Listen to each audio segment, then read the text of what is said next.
By all accounts, this looks like just a bunch of friends playing a little game of football. You'd never know one of these young men is already a published author. My mom made the best flan in the world. Arjun Krishnan is a fifth grader at Jones Lane Elementary School. Back in April, he entered the Barnes & Noble Children's Short Story Competition. Out of tens of thousands of entrants, Arjun's story, My Mom's Flan, was chosen to be a part of the 15-story book. Well, my dad told me about it, and then he asked if we could start a story about our mom, like my mom, and so and that's how it started. So we have me and a top chef there. But there's more to the story here. My Mom's Flan was written in honor of his mother, Anjali. And then this is my mom holding me when I was a baby, who passed away suddenly when Arjun was just 7 years old. He and his mother shared a special bond and a love of baking, and hanging on to those memories of his mom inspired him to put pen to paper. And tell me about the story that you wrote. Well, it was about my mom's flan and how she made it and how I made it for Thanksgiving. And so you remember your mom's flan? Yes, it was so good. So a couple of years after his mom passed, Arjun decided he wanted to make his mom's flan for Thanksgiving. And this is the flan recipe. Yes, this is the recipe. And this is her handwriting. Yes. He teamed up with his friend's mom, Chandra, who has stepped in and helped Arjun grow his baking skills. As the story tells it, the first run was a flop. We did everything, but this was the confusing part. It said evaporated milk plus 1 can of water, and on top of it 1 can of milk. So then we just thought, me and Chandra, that we thought, why don't we add both, just to see how it works to start. And then so when we did it, the flavor was correct, the consistency was a problem, too much liquid.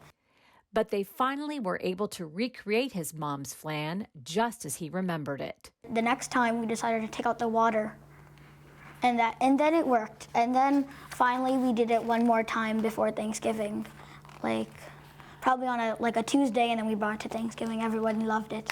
In writing My Mom's Flan, Arjun was able to showcase his creativity so well that it caught the eye of the CEO of Barnes & Noble, who wrote him a letter to congratulate him on his work and told him the story would be published. It's just like you're 1 in 1,000. Yeah.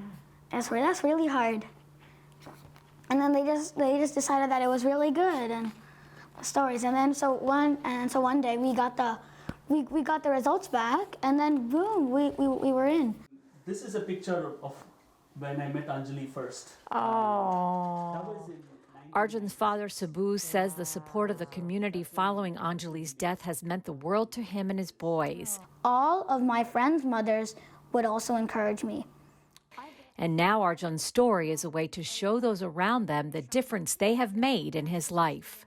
Have this kind of a heartbreaking yet heartwarming tale of family and friends being together, and that's what's the most important thing. I think that just resonates in this, not only on a personal space, but just on a community and a global level, what this story resonates, and we are very thankful to be able to express it. Councilmember Craig Rice chairs the Education Committee. It's really cool to be able to see a young author give you an autograph. Arjun sent him his own autographed copy of the book, which he says is a testament of resilience. Arjun, to you I say thank you. Thank you for setting an example. Thank you for showing how we can move past grief. Thank you for showing how we can live the legacy of people in our community that we may have lost and make sure that it lasts forever. So I got this from Aunt Kelly and Aunt Lori, and they know how much I like the edge of brownies. Arjun says he will keep his mom's memory alive by continuing to bake. Looking good, looking good. And he's even thinking of one day going to culinary school. But for now, he's enjoying being a 10-year-old boy who loves to play football. And by giving the world his story of My Mom's Flan, he's hoping to make a difference. It just might help somebody else that doesn't have a mom who's just lost her, struggling, dad or mom. Doesn't matter, just struggling without one parent and having to have help from other people. and this is how like how you can regain that strength and still be happy without that parent. I'm excited to continue baking many things just like my mom. Oh, very good. Very, very good.